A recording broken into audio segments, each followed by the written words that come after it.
Alright, good morning everybody. So I'm back again this week. Unfortunately, Kiowa couldn't make it, but she wanted to do a ramen noodle demo. So I'm just going to go ahead and do it without her and bring her some later. So when I was looking up recipes for ramen noodles, I noticed that this ramen noodle brand, Maruchan, I don't know if that's how you pronounce it, that they have a ton of recipes on their website for making ramen noodles, and I like their recipes just because they add extra ingredients that you can, kind of pick and choose what vegetables or protein you want to add, but it adds the extra nutrients. It boosts the nutritional value of that meal, because ramen noodles by themselves, they're pretty much all carbs and salt. So for our recipe, we're not going to even use that little seasoning packet that they include in the package, because first of all, that has a whole lot of salt in it, and we're going to have our own flavorings that I think are going to taste a little bit better. And then we're also adding, I diced up or sliced up a pork loin, so that's going to be our protein source for the meal. And then over here are the vegetables that we're going to add. So we're just doing onion and garlic. You could just do that standard. I'm also going to add green onions on top at the end.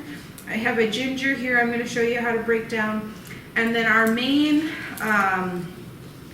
vegetable that I'm going to be adding is bok choy. So this is what bok choy looks like. It's in the produce section now. Super One had it for $1.99 a pound. And bok choy is, another name for it is Chinese cabbage. So it's in the brassica family. It's similar to cabbage, or kind of like Swiss chard. And it's in season now, so a lot of the vegetables that like to grow in colder environments, they're going to be in season now in the fall and winter. So this is a good seasonal veggie to try out, especially if you do like cabbage. It's just a different one. It's more common in Asian cuisines. And it's also high in a lot of good vitamins and minerals. So vitamin A, vitamin C, vitamin K, and calcium. You can eat it raw like it is, or you can cook it. It's really good in stir fries and soups, of course, like the ramen we're doing today, but you can also eat it as with your salad. So it's a new vegetable to try. Okay, so I'll show you how to break down ginger, because we're gonna use ginger with our pork to season it. And ginger is a really great herb or spice to use, because it helps boost your immune system. It's been used medicinally for years and years and years by other cultures.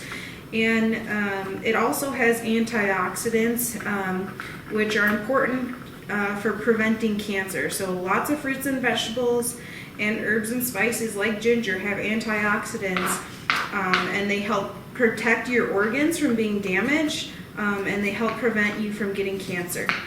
So one trick that I learned when I started cooking with ginger, instead of trying to cut it and peel it, you can just use a regular old spoon and kind of scrape along the skin, and it comes right off.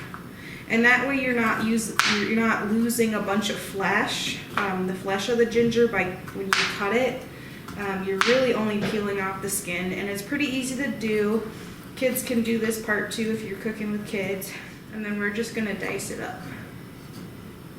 And so ginger is a great way to add flavor to your meal, especially if you're doing, an Asian style cuisine. And it doesn't have any salt or sodium, so that is also a great benefit, especially if you have high blood pressure, you're prone to heart disease, you have family history of heart disease. It's important to try and limit how much salt or sodium you're eating, and especially for a food like ramen noodles, which is notorious for having a ton of salt. and carbs and not a whole lot of other nutritional value, it's good to add things to it. So this recipe that I'm doing today is kind of more like a restaurant style ramen noodle that, you know, if you went to a ramen house, this is kind of similar to what you might get, or like if you've ever gotten Vietnamese pho, it's similar. It's a noodle based soup with some vegetables, some broth, usually a protein. However, you know, just for everyday cooking, if you're gonna eat ramen noodles for lunch or something, one good way to boost the nutritional value of that meal is by adding some extra things to it. So you can add canned vegetables, so drain and rinse some green beans, you could add corn, you could add tomatoes, peas, carrots, onion. Just add a little more vegetables, canned or frozen or fresh. That's gonna boost the nutritional value of that meal. And because it is a carb heavy food, add some protein. So you can do egg, that's pretty common. You can get ramen with an egg, either, you know, hard boiled egg or a fried egg put on top. You can add chicken, you can add beef, shrimp, whatever protein you have. Just add something so you're getting more than one food group and you're getting a variety of vitamins and minerals. And also, as I'll show with this recipe, you can totally ditch that flavoring packet that they give you because, like I said, it has a whole lot of salt in it, and you can use other flavorings. You can just do pepper, you can do garlic powder, onion powder, those Mrs. Dash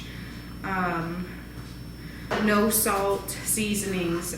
So adding your own seasonings to the ramen noodles rather than using that salt packet is going to help. But if you want to use the salt packet, you could always just use, you know, a smaller portion size. So instead of using the whole packet, maybe you just use half of it, or trying to water down your ramen a little bit more to decrease the amount of salt you're eating.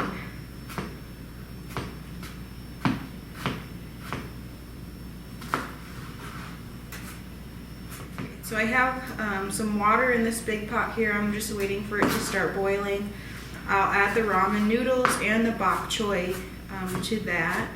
And then the ginger, the garlic, the onion, that's all going to get cooked with the pork. So I have that oil heating. And when you go to the grocery store, you can usually get a big chunk of ginger.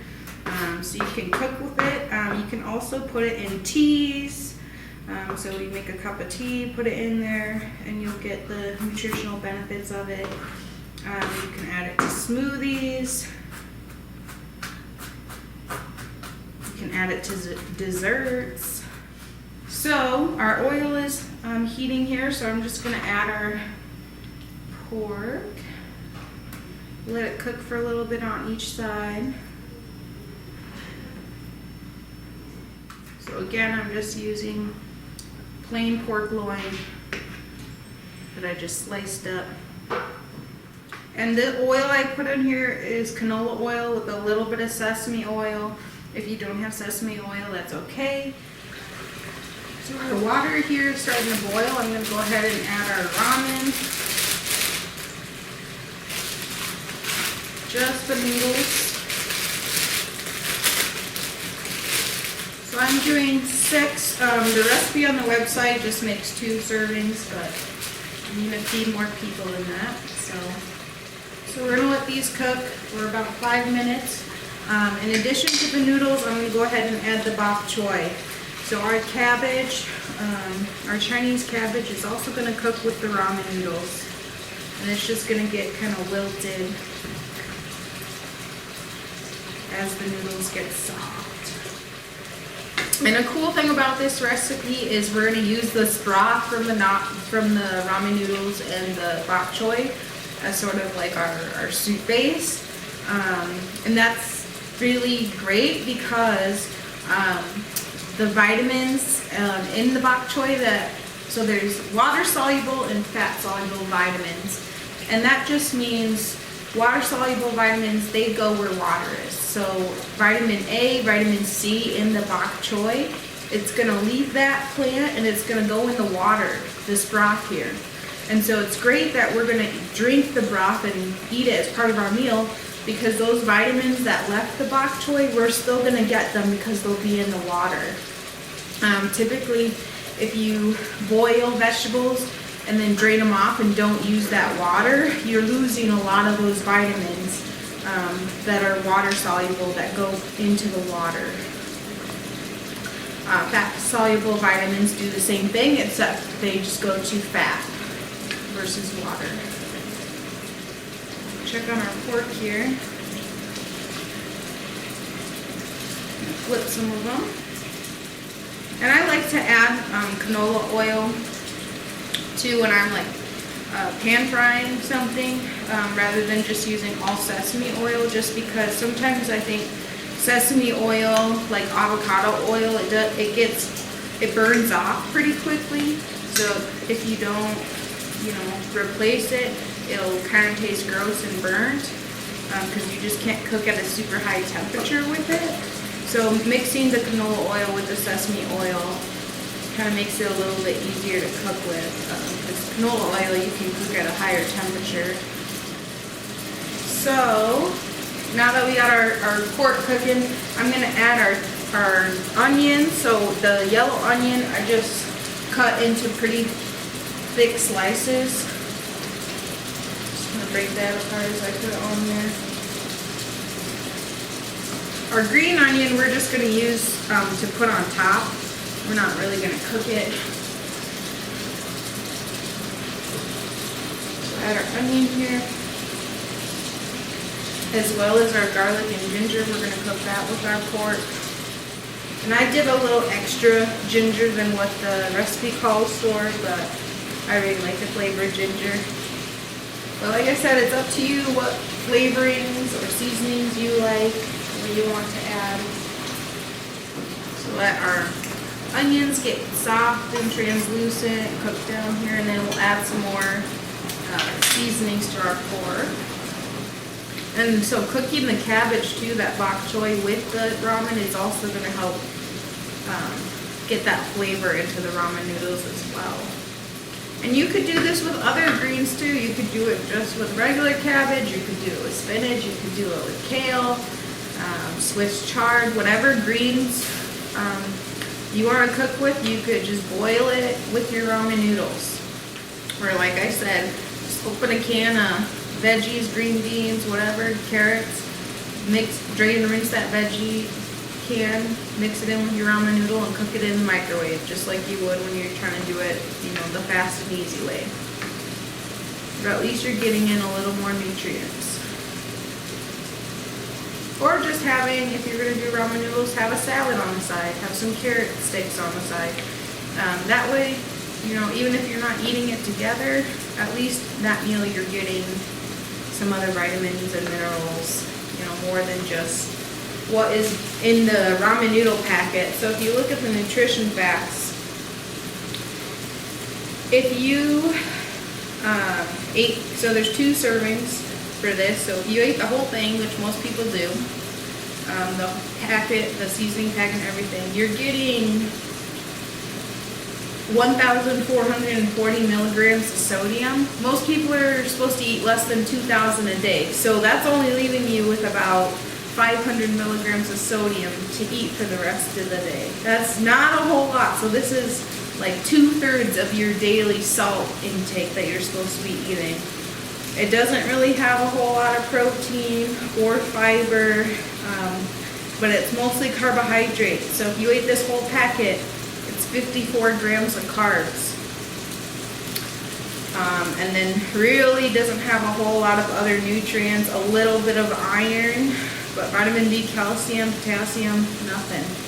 So that's why it's really important to eat the vegetables with it, like this bok choy, which has calcium, has vitamin A, vitamin C, that the ramen noodle packet on its own does not have.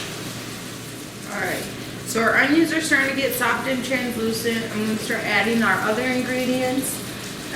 So we're going to do 4 tablespoons of soy sauce, a few tablespoons of mirin. So this is Aji mirin. It's the Kikkoman brand, which you might get soy sauce. And mirin is, it's kind of like sake. So if you know what sake is, it's a Japanese alcoholic beverage made from fermented rice. It's kind of sweet. So it kind of is like wine, and it's like a ceremonial beverage or alcoholic beverage in Japanese culture. Mirin is similar to it. It's also made from rice. It's kind of like a rice wine, but it has less sugar and alcohol than sake does. So I'm going to use it. And mirin is, I think that's how you pronounce it, but that's it's what's used to make teriyaki sauce. So if you've ever had teriyaki chicken or pork, it's mirin and soy sauce that kind of make that flavor. So do about 4 tablespoons. So this recipe did call for mirin and sake. I'm just doing mirin because I couldn't find sake and I didn't want to look at the liquor store. So. But it pairs really well with soy sauce, and it has, like I said, similar flavor to sake. It's just less sweet and less alcohol. Also, when you're cooking with alcohol, the alcohol does cook off, so you know it's safe for kids and people to eat. Okay, so we did our sake, or so we did our mirin, we did our soy sauce, and we're gonna add a little bit of sugar, just a tiny couple teaspoons of granulated sugar. So I did 4 tablespoons of soy sauce, 4 tablespoons of mirin. I would have done, if I was following the recipe, 2 tablespoons of mirin and 2 tablespoons of sake, but I just used all mirin instead of sake. So I think it'll be okay. Maybe just a little less sweet, but we did add some sugar. So we're just gonna let this mixture now cook down a little bit. But really, this is it. This is all you gotta do. So like I said, we're gonna use the broth from the ramen.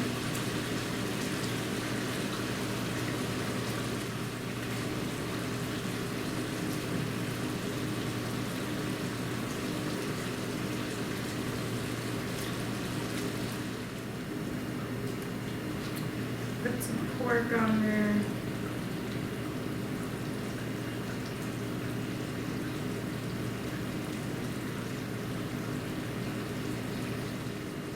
And I'm also going to use a spoon here to dish up some of this sauce, you know, the onions, the soy sauce. Get that flavor in there as well. Other things you could think about adding are mushrooms, either canned or fresh, carrots.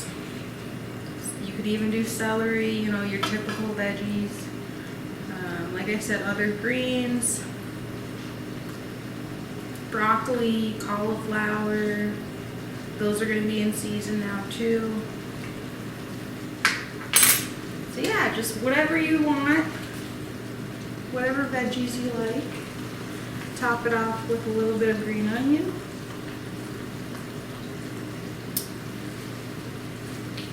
And there you have it, your ramen.